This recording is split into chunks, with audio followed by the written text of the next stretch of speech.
Mari teman-teman, sebelum kita belajar, malam kita baca doa untuk kepercayaan dan agama masing-masing. Berdoa hati, mulai.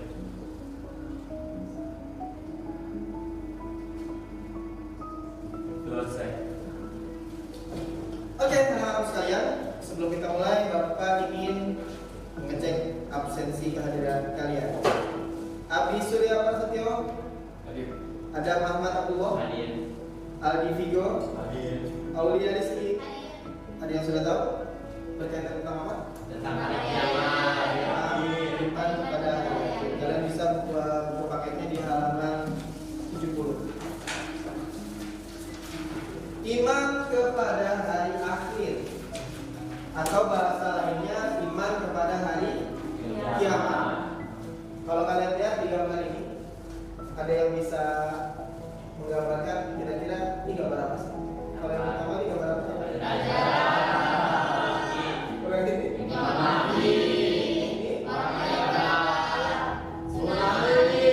Kira-kira dari 4 gambar ini, yang mana yang menurut kalian kiamat besar? Yang gambar kedua. C dan D. Yang mana yang kiamat besar? Kalau yang C dan D? Yang gambar kecil. Jadi kira-kira kalau kalian ditanya apa sih bedanya kiamat kubro, kiamat besar, dan apa kiamat sugro? Jawabannya adalah kalau kiamat kubro, kiamat yang kubro besar, maksudnya. Jadi kalau kalian nanti kita akan bahas mengenai tanda-tanda kiamat besar dan tanda-tanda kiamat kecil. Kiamat besar itu hancurnya seluruh alam semesta. Dengan diawali kita akan bahas secara lebih detail. Jadi pada bab ini kalian akan mempelajari tentang hari akhir. Kalian juga nanti akan mempelajari tentang menganalisis dan mengevaluasi makna iman kepada hari akhir, serta bisa menyajikan kaitan antara hubungan kepada hari akhir dengan berlaku jujur, bertanggung jawab, dan saksikan video ini terlebih dahulu. Tapi sebelum menyaksikan video, Bapak punya sebuah permainan buat kalian.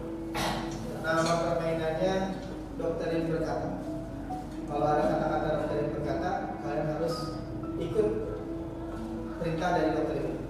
Kita contoh ya. Dokterin berkata, angkat tangan kanan, angkat tangan kiri. Ya, ada perintah dokterin berkata, berarti nggak boleh. Bisa dimengerti semua? Siap, bisa. Dokterin berkata bilang siap. Siap. Dokterin berkata bilang mampu. Mampu. Angkat tangan kanan. Dokterin berkata angkat tangan kiri. Dokterin berkata turunkan tangan kanan. Dokterin berkata silakan berdiri. Silakan duduk. Dokterin berkata turunkan tangan. Dokterin berkata tutup mata. Dokterin berkata buka mata. Bapak akan tampilkan tentang gambaran dari hari akhir.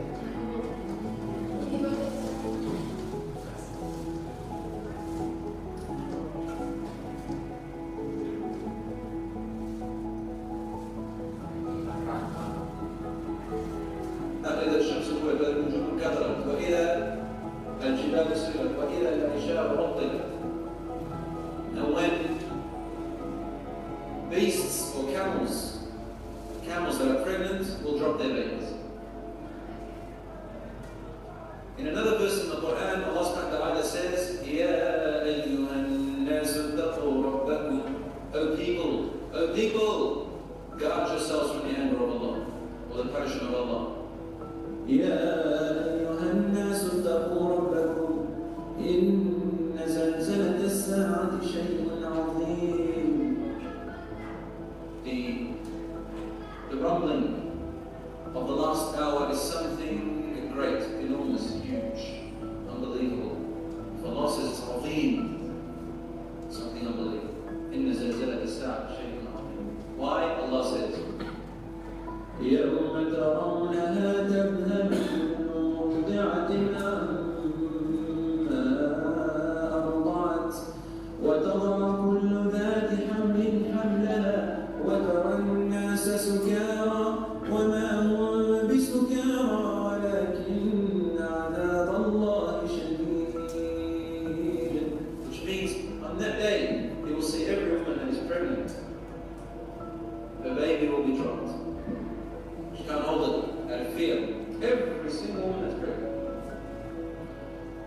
And you will find the people running around as if they are intoxicated, drunk, like a drunk person. But they are not drunk.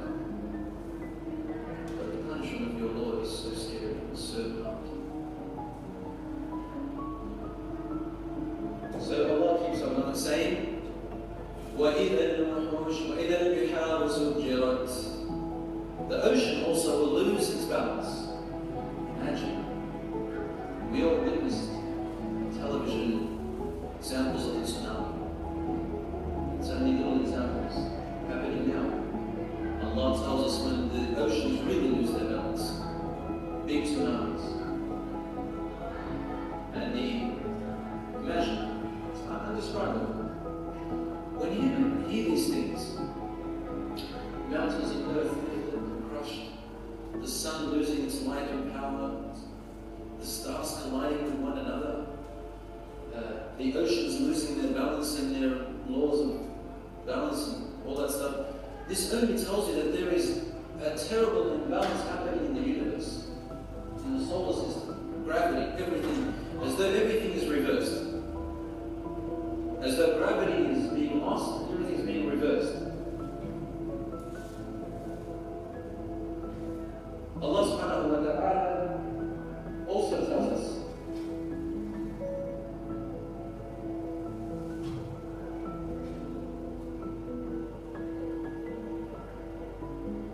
that when He destroys the earth, Allah tells us that every man will remember and what he remembers do for him. In Surah Al-Qiyamah, Allah swears by the Qiyamah, by the day of resurrection, and by the day of destruction. When Allah swears by something, it's something amazing. Allah says, لا أقسم بيوم القيامة ولا أقسم بالنفس اللوامة. I swear by the day of resurrection, and I swear by the soul that repents. So Allah subhanahu wa ta'ala telling us that when you hear about the hereafter, destruction, hari kiamat. Kira-kira kalau kalian tadi sudah melihat video tadi, apa yang ada di dalam pikiran kalian tentang hari kiamat? Kehancuran alam semesta. Jadi kalau yang sudah kalian pahami tadi berkaitan tentang hari kiamat, Bapak mau kasih tahu dulu. Jadi kalau kiamat itu ada dua, ada kiamat sugro, yang kedua ada kiamat kubro. Kalau kiamat sugro ini kematian setiap individu. Kita pasti akan mengalami kematian, dan itulah yang disebut dengan kiamat sugro. Ada juga ulama yang mengatakan bahwa bencana alam, lalu ada gempa bumi, tsunami dan sebagainya, bencana alam itu juga termasuk kiamat sugro. Tapi kalau Bapak di sini mengartikan kiamat sugro adalah kematian setiap individu. Setelah itu kita akan masuk ke alam namanya alam barzakh atau alam kubur. Dan di alam kubur ini kita akan menunggu sampai datangnya kiamat kubur. Menunggu datangnya kiamat kubur tidak ada yang tahu, karena kiamat kubur hanya dijelaskan tanda-tandanya. Tanda-tandanya seperti yang sudah kalian pahami, ada Dajjal muncul, Ya'juj Ma'juj dan sebagainya. Nanti kita akan bahas. Setelah kiamat ini sudah datang, semua alam semesta hancur, nanti akan ada fase kehidupan yang baru yang kita sebut dengan Yaumul Ba'ats, hari kebangkitan, sampai nanti Yaumul Mizan, hari pertimbangan, dan nanti ada Sirat, jembatan. Barulah kita nanti masuk ke dalam surga atau neraka. Jadi perjalanan kita masih sangat panjang. Kita masih ada di sini kehidupan, kita belum merasakan kematian. Setelah kita merasakan kematian, kita akan masuk ke alam barzakh, menunggu sampai datangnya kiamat. Setelah itu baru kita akan mengalami fase-fase ini sampai datangnya surga dan neraka. Ini gambaran tentang hari akhir, dua hari kiamat. Jadi kalau kalian melihat sebenarnya apa sih Pak tanda-tandanya datangnya hari kiamat? Nah, ini kalau diurutkan maka urutannya seperti ini. Suatu hari nanti muncul yang namanya Imam Mahdi, lalu akan menghancurkan semua kesyirikan, dan nanti akan muncul namanya Nabi Isa alaihissalam, yang mana menurut agama kita Nabi Isa itu tidak meninggal. Lalu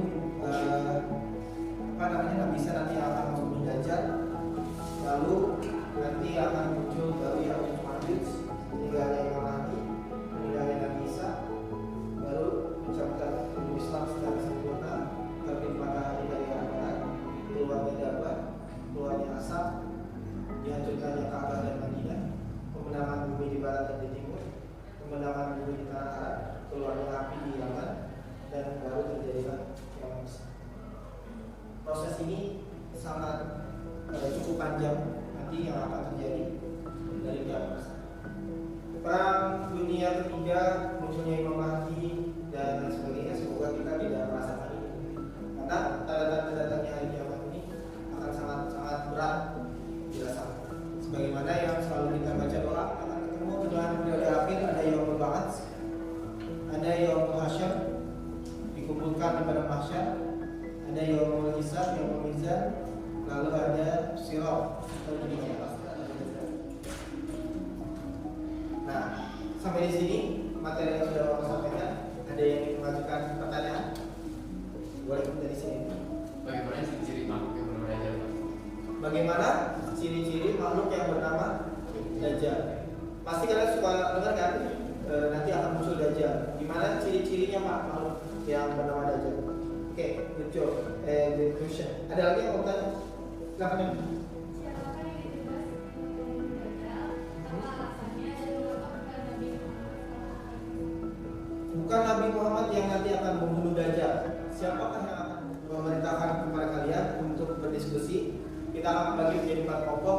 Ini kelompoknya sepertinya sudah berkelompok. Kelompok 1 Bapak tunjuk di sini, kelompok 2 di sini, kelompok 3 di sini, dan yang paling ujung kelompok 4. Jadi kalian akan Bapak tugaskan pertama untuk menjawab pertanyaan tadi. Yang kedua, kalian Bapak tugaskan untuk membuat peta konsep atau mind mapping berkaitan tentang periode setelah datangnya hari akhir. Bisa dipahami semua? Bisa. Bapak berikan pertanyaan masing-masing satu.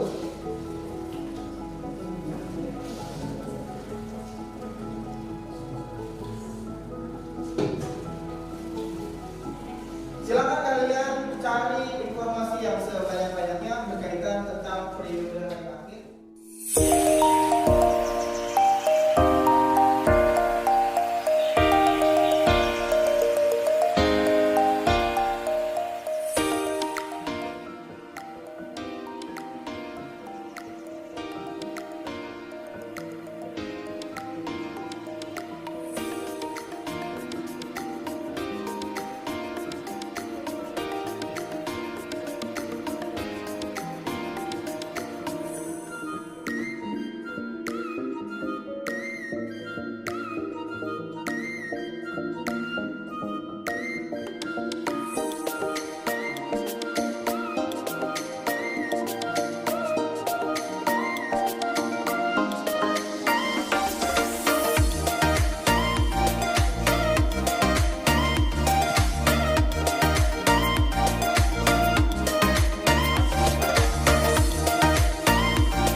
yaitu hari kebangkitan, proses dibangkitkannya seluruh makhluk.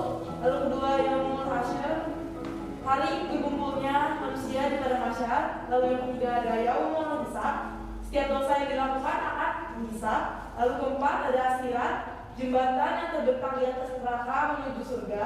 Lalu yang kelima ada yaumul fasil dan jaza, keputusan Allah terhadap nasib orang-orang beriman dan orang-orang kafir di akhirat nanti, sehingga menjadi jelas, beruntung dan celaka. Yaumul jaza, hari pembalasan atas segala amal manusia ketika hidup di dunia. Sekian yang dapat saya sampaikan.